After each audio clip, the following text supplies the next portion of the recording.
अब हम संक्षारण के बारे में पढ़ेंगे।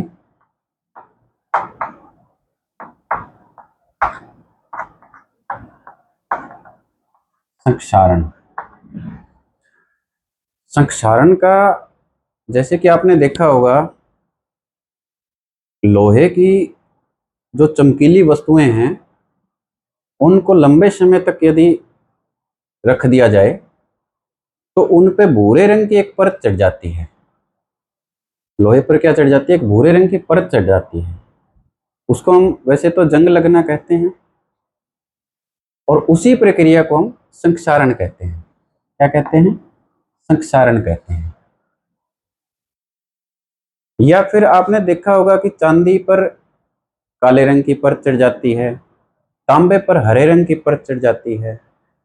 तो जैसे जैसे वस्तुएं क्या है अपने आसपास के अम्ल या फिर नमी या आर्द्रता के संपर्क में आती है तो उन पे अलग अलग रंग की, अलग अलग धातुओं पे अलग अलग रंग की परत चढ़ जाती है और इसी प्रक्रिया को हम क्या कहते हैं? संक्षारण कहते हैं। तो संक्षारण की क्या परिभाषा देंगे?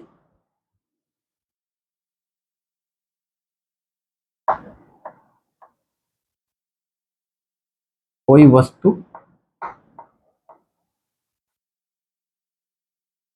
अपने आसपास के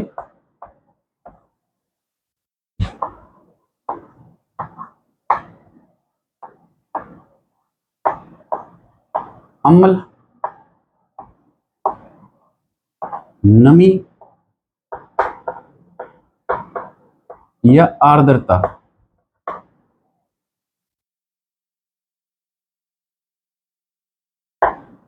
के संपर्क में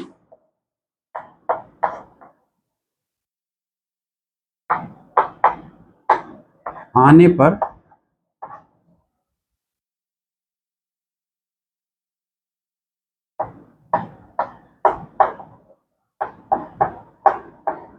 संक्षारित हो जाती है।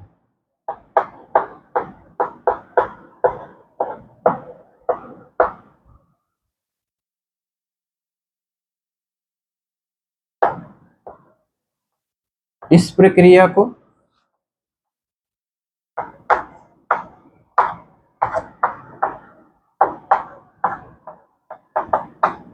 जंग लगना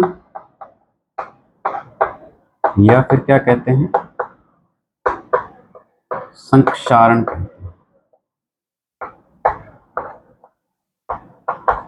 कि कोई वस्तु जैसे लोहा है, यदि बाहर रख देंगे लोहे की किसी वस्तु को, लोहे की चमकीली वस्तु को बाहर रख देंगे तो कुछ समय बाद उस पे भूरे रंग की परत चढ़ जाएगी। तो उदाहरण में लिखेंगे, जैसे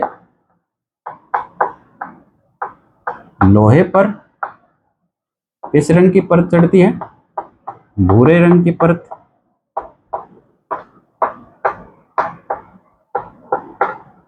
चढ़ जाना।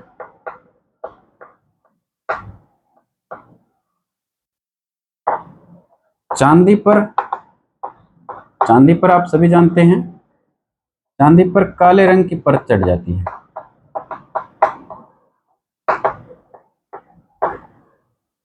तांबे पर कौन से रंग की परत चढ़ती है? हरे रंग की परत चढ़ जाती है।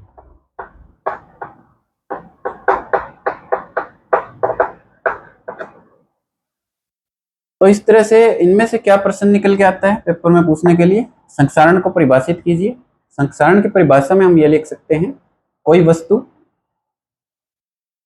या कोई धातु भी लिख सकते हैं, कोई वस्तु लिख सकते हैं या फिर कोई धातु भी लिख सकते हैं, वो अपने आसपास के क्षेत्र में क्या करती है? अम्ल, नमी या आर्द्रता के संपर्क में आने पर संक्षारित हो जाती है और इस प्रक्रिया को क्या कहते हैं? जंग लगना या संक्षारण कहते हैं।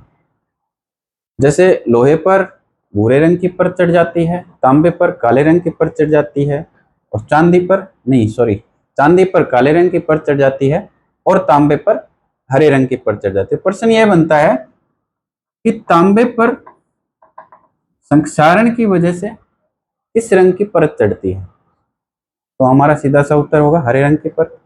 चांदी पर किस रंग की परत चढ़ जाती है? काले रंग की परत।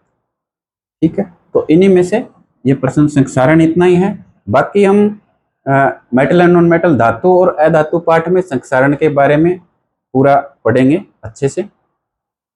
फिर एक टॉपिक और आता है विकृत गंधिता।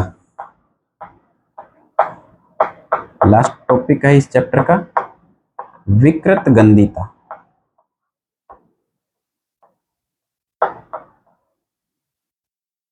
जैसे कि नाम से ही है, इसकी गंध है उसमें विकृति आ जाती है। गंध और स्वाद में विकृति आ जाना, किसी भी पदार्थ के या खाने की वस्तुओं के गंध या स्वाद में विकृति आ जाना, वो विकृति क्यों आती है?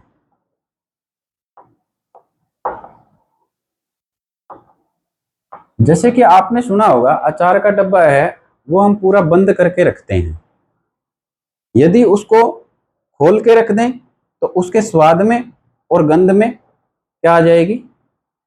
विकृति आ जाएगी, स्वाद और गंध उसका बदल जाएगा, यानी अचार है वो जल्दी खराब हो जाएगा। तो ऐसा क्यों होता है? क्योंकि वो पदार्थ क्या है, उपचयित हो जाएगा। उपचयित का मतलब उसमें ऑक्सीजन की वृद्धि हो जाएगी, ऑक्सीजन की उसमें वृद्धि हो जाएगी।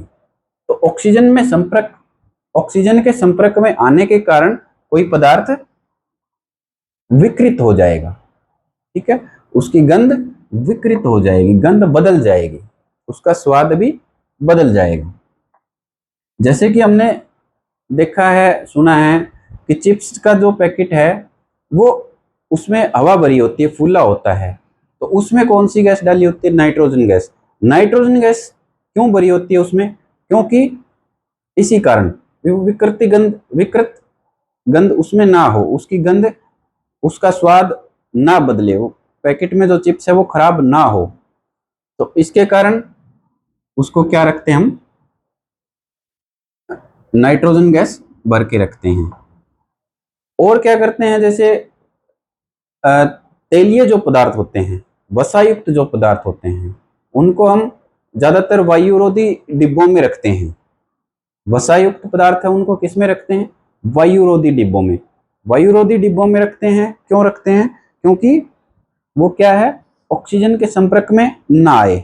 ऑक्सीजन में के संपर्क में आने पर वो क्या है, विकृत गंध हो जाएंगे, यानी कि उनका स्वाद और गंध दोनों बदल जाएंगे।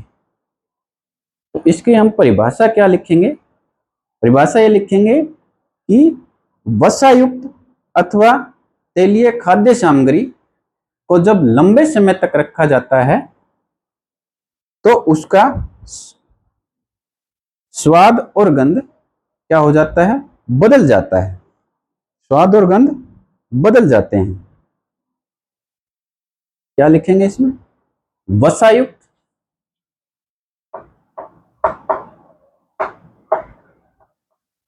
व तेलीय खाद्य पदार्थों को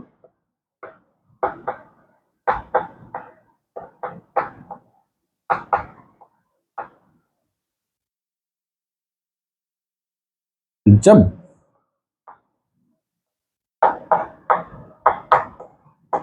लंबे समय तक रखा जाता है, क्योंकि लंबे समय तक, जैसे उदाहरण के लिए मैंने आपको बताया था कि अचार के डब्बे को हम खोलेंगे फिर बंद कर देंगे, फिर खोलेंगे फिर बंद कर देंगे, अपने यूज के अनुसार उसको निकालेंगे, तो धीरे धीरे धीरे धीरे ऑक्सीजन के संपर्क में आता जाएगा और उसका जो स्वाद है वो चेंज हो जाएगा। तो क्या लिखेंगे? वसायुक्त व तेलीय खाद्य पदार्थों को जब लंबे समय तक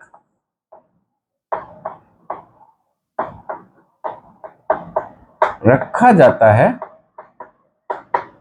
तो उनका स्वाद व गंध में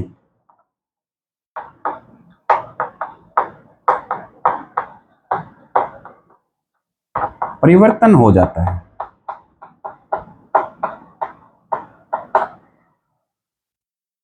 इसी प्रक्रिया को क्या कहते हैं? विकृत गंधिता कहते हैं। इसी प्रक्रिया को क्या कहते हैं?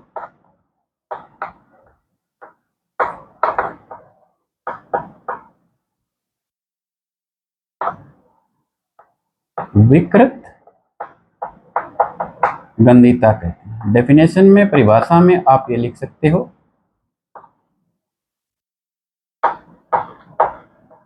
पेपर में 1 या 2 नंबर की पूछी जाती है, आप ये लिख दोगे आपको पूरे नंबर मिलेंगे। संसारण में आप इतना लिख सकते हो। तो ये आपका जो चैप्टर है, फर्स्ट चैप्टर साइंस का 10th क्लास का, लगभग कंप्लीट है। विकृत गंधिता लास्ट टॉपिक है। मैंने लगभग सारे टॉपिक के आपको पढ़ा दिए हैं अच्छे से, तो समझ में भी आ गए होंगे आपके। आप बिल्कुल यदि कंसंट्रेट करके मैं जो वर्ड लिख रहा हूं और जब मैं बोल रहा हूं उस पर आप बिल्कुल कंसंट्रेट करके पढ़ोगे तो बिल्कुल समझ में आएगा। ऐसा हो ही नहीं सकता कि आपके समझ में ना आए। फिर जितने भी मैंने परिभाषाएं हैं वो सारी लिखवाई है, वो आप पेपर में लिख सकते हो। एज इट इज लिखोगे, आपका एक भी नंबर नहीं कटेगा। एनसीईआरटी का अपना फर्स्ट चैप्टर साइंस का 10th क्लास का कंप्लीट होता है।